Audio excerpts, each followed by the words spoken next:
আসসালামু আলাইকুম বন্ধুরা, সকলেই কেমন আছেন? আল্লাহর রহমতে আলহামদুলিল্লাহ আমি অনেক অনেক ভালো আছি।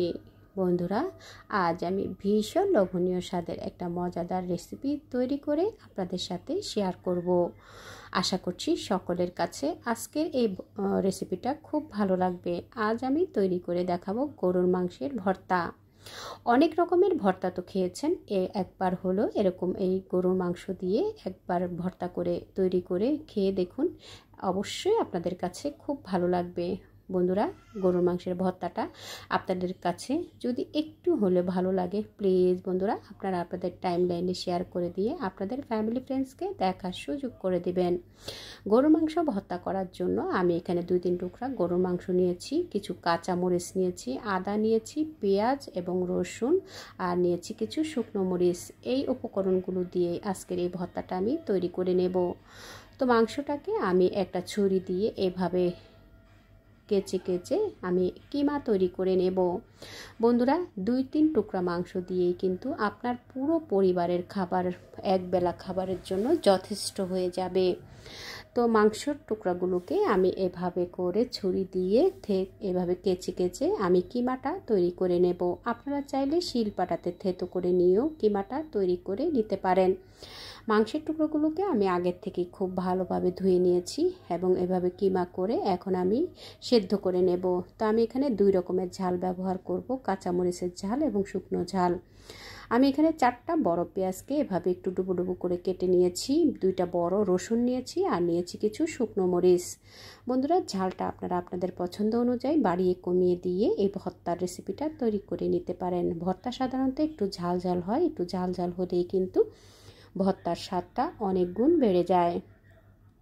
এখন আমি স্বাদ মতো কিছুটা লবণ এবং হলুদের গুঁড়া দিয়ে দিলাম 1/2 চা চামচ। দিয়ে আমি এখন দিয়ে দেব সরিষার তেল। অবশ্যই বন্ধুরা, এই ভর্তার রেসিপিতে সরিষার তেলটাই দেওয়ার চেষ্টা করবেন, এতে করে ভর্তার ফ্লেভারটা অনেক ভালো আসবে।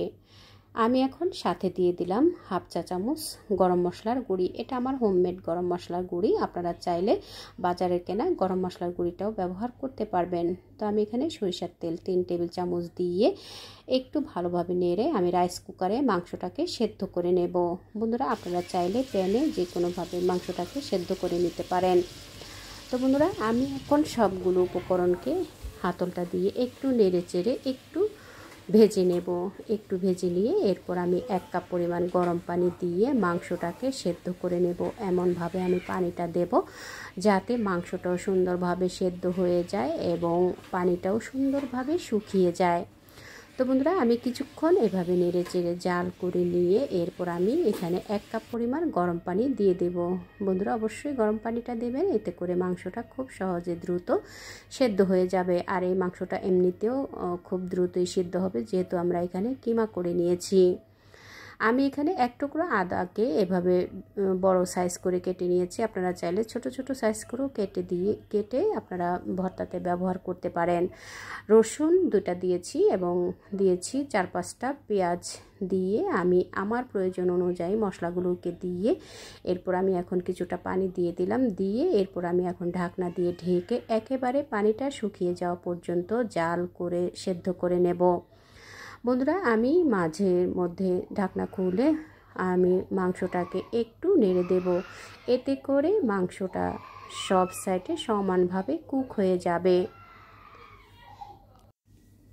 তো বন্ধুরা, ঢাকনা দিয়ে ঢেকে আমি মাংসটাকে খুব ভালো করে সেদ্ধ করে নেব এবং ঢাকনাটা খুলে কিছুক্ষণ পর পর আমি মাংসগুলোকে একটু নেড়ে দেব যাতে করে সব সাইডে সমানভাবে কুক হয়ে যায়।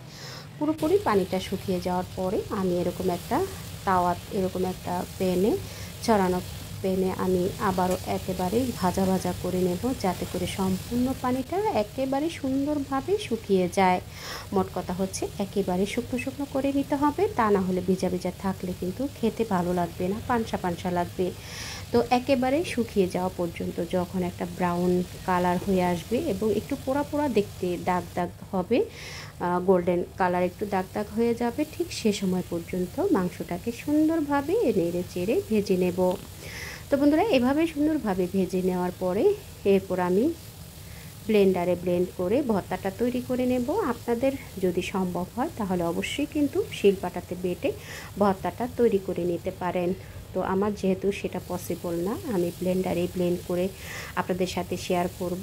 তো বন্ধুরা দেখুন, একেবারেই কিন্তু গোল্ডেন কালার হয়ে গেছে, সুন্দর একটা ভাজা ভাজা পোড়া পোড়া একটা ফ্লেভারও কিন্তু চলে এসেছে। সুন্দরভাবে সম্পূর্ণ পানিটা শুকিয়ে নেওয়া হয়ে গেছে।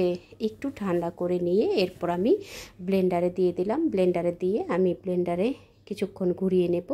খুব সুন্দরভাবে যখন মিহি হয়ে আসবে তখন আমি ব্লেন্ডার থেকে ভর্তাটা তুলে নেব এবং আরও কিছু প্রসেস বাকি রয়ে গেছে, আমি সেগুলো করে নেব। তো বন্ধুরা দেখুন, আমি ব্লেন্ডারে ব্লেন্ড করে নিয়েছি একটু মিহি করে। আপনাদের পসিবল থাকলে আপনারা কিন্তু শিলপাটাতে বেটে নেবেন। শিলপাটাতে বেটে ভর্তা খেলে সেই ভর্তার টেস্ট কিন্তু আরও অনেক গুণ বেড়ে যায়। তো বন্ধুরা আমি সব ভর্তাগুলো করে নিয়েছি। এখন আমি ভর্তাগুলো নামিয়ে নেব, তুলে নেব একটা প্লেটে আমি আগের থেকেই সরিষার তেল দিয়ে কিছু পেঁয়াজ বেরেস্তা করে নিয়েছি এবং সরিষার তেল দিয়ে কিছু শুকনো মরিচ ভেজে নিয়েছি। এতে করে ভর্তার টেস্ট আরও অনেক গুণ বেড়ে যাবে। আপনারা চাইলে এখানে কাঁচা পেঁয়াজ ব্যবহার করতে পারেন, তবে কাঁচা পেঁয়াজ ব্যবহার করলে ভর্তাটা কিন্তু বেশি সময় পর্যন্ত রাখা যাবে না। শুকনো এভাবে পেঁয়াজটাকে বেরেস্তা করে নিলে কিন্তু ভর্তাটা অনেক সময় পর্যন্ত রাখা যাবে এবং খেতেও ভালো লাগে। যারা কাঁচা পেঁয়াজ দিয়ে ভর্তা খেতে পছন্দ করেন তারা কিন্তু সাথে সাথে ভর্তাটা করে কাঁচা পেঁয়াজ দিয়ে ভর্তাটা করে এরপর আপনারা সাথে সাথেই কিন্তু পরিবেশন করতে পারেন। তো বন্ধুরা আমি যেহেতু ভর্তাটা আমার এক একজন এক এক টাইমে খাবে, তো আমি সেজন্য ভর্তাটাকে আমি পেঁয়াজটাকে ভেজে নিয়ে বেরেস্তা করে নিয়েছি। আর আমি সরিষার তেলেই কিন্তু পেঁয়াজটা বেরেস্তা করেছি এবং শুকনো মরিচটাকেও কিন্তু সরিষার তেল দিয়ে ভেজে নিয়েছি। এখন আমি মরিচগুলোকে হাতে একটু এভাবে করে চটকে নিয়ে গুঁড়ো করে নিয়েছি এবং কিছু ধনিয়া পাতা কুচি নিয়েছি। অবশ্যই বন্ধুরা ভর্তাতে ধনিয়া পাতা দেওয়ার চেষ্টা করবেন। ভর্তাতে ধনিয়া পাতা দিলে খেতে কিন্তু অনেক টেস্টি হয়। বন্ধুরা এই রেসিপিটা কিন্তু এখন ভীষণ জনপ্রিয়। এই ভর্তা কিন্তু গরুর মাংসের এই ভর্তাটা এখন সকলের ঘরেই কম বেশি তৈরি করছেন। একবার হলো যারা এখনও তৈরি করেননি তারা অবশ্যই একবার হলো তৈরি করে পরিবেশন করবেন এবং কেমন হলো কমেন্টস করে জানাবেন। আশা করছি সকলের কাছেই কিন্তু এই ভর্তার রেসিপিটা খুবই ভালো লাগবে। ভর্তা সাধারণত সকলের কাছেই কিন্তু একটা মুখরোচক খাবার। গরম ভাতে এরকম একটা ভর্তার রেসিপি থাকলে আর অন্য কোনো রেসিপিরই প্রয়োজন হবে না। তো বন্ধুরা আমি একটু হোটেল স্টাইলে ভর্তাগুলোকে এভাবে একটু গোল গোল করে বলের মতো করে তৈরি করে নিচ্ছি। তো দেখুন বন্ধুরা, এইভাবে করে আপনারা আপনাদের পছন্দ মতো করে নিতে পারেন, পরিবেশন করে নিতে পারেন ভর্তাটা। আমি একটু এইভাবে করে গোল গোল বল করে বলের মতো তৈরি করে নিয়ে এরপর আমি ভর্তাগুলো পরিবেশন করব। দেখতে ভালো লাগবে, খেতেও কিন্তু ভালো লাগবে। তো বন্ধুরা দেখুন সবগুলো আমার ভর্তা তৈরি হয়ে গেছে। 2-3 টুকরা গরুর মাংস দিয়ে কিন্তু পুরো পরিবারের এক থালা ভাত খাওয়ার জন্য আর অন্য কোনো কিছুরই প্রয়োজন হবে না, অন্য কোনো রেসিপিরই প্রয়োজন হবে না। তো বন্ধুরা আপনারা চাইলে এখানে যখন আমি ভর্তাটা করেছিলাম সেখানে কিছুটা সরিষার তেল দিয়ে ভর্তাটা আবারও একটু মেখে নিতে পারেন। তো আমি যেহেতু সরিষার তেল দিয়ে বেরেস্তাগুলো মেখে নিয়েছিলাম, পেঁয়াজটা বেরেস্তা করে নিয়েছি, তাই আর অতিরিক্ত সরিষার তেল এখানে ব্যবহার করিনি। আপনাদের পছন্দ হলে আপনারা অ্যাড করে দিয়ে ভর্তাটা একইভাবে তৈরি করে নিতে পারেন। দেখলেন তো বন্ধুরা কত সহজে ঝটপট করে মজাদার মুখরোচক একটা রেসিপি তৈরি হয়ে গেল। যাদের মুখে রুচি নেই বা অনেক সময় অসুস্থ হলে মুখের রুচি নষ্ট হয়ে যায়, এরকম একটা ভর্তা থাকলে কিন্তু আর অন্য কোনো রেসিপিই লাগবে না। এক থালা গরম ভাতের সাথে এরকম একটা ভর্তা দিয়ে প্রিয়জনকে উপহার দিতে পারেন। বন্ধুরা আমার এই ভর্তার রেসিপিটা যদি আপনাদের কাছে কোনো অংশে একটু হলেও ভালো লেগে থাকে, প্লিজ বন্ধুরা আপনারা আপনাদের টাইমলাইনে শেয়ার করে দিবেন। যারা এতক্ষণ ধৈর্য নিয়ে আমার রেসিপিটা এই পর্যন্ত দেখেছেন, একটা লাইক দিতে ভুলে গেছেন, প্লিজ বন্ধুরা একটা লাইক দিয়ে রেসিপিটা কন্টিনিউ করে নেবেন। আপনার একটা লাইক একটা কমেন্টসের মাধ্যমে আরও অনেক বন্ধুদের কাছেই কিন্তু রেসিপিটা পৌঁছে যাবে। তারাও কিন্তু আপনাদের মতো করেই আমাকে সাপোর্ট করতে পারে। বন্ধুরা রেসিপিটা যদি ভালো লেগে থাকে আপনারা আপনাদের টাইমলাইনে শেয়ার করে দিবেন। তো রেসিপিটা কেমন হলো কমেন্টস করে জানাবেন। আপনাদের লাইকস এবং কমেন্টস আমার নিত্য নতুন রেসিপি তৈরি করতে ভীষণ উৎসাহ যোগায়।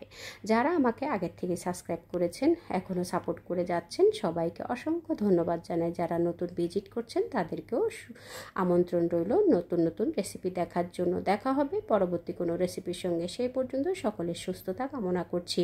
আল্লাহ হাফেজ।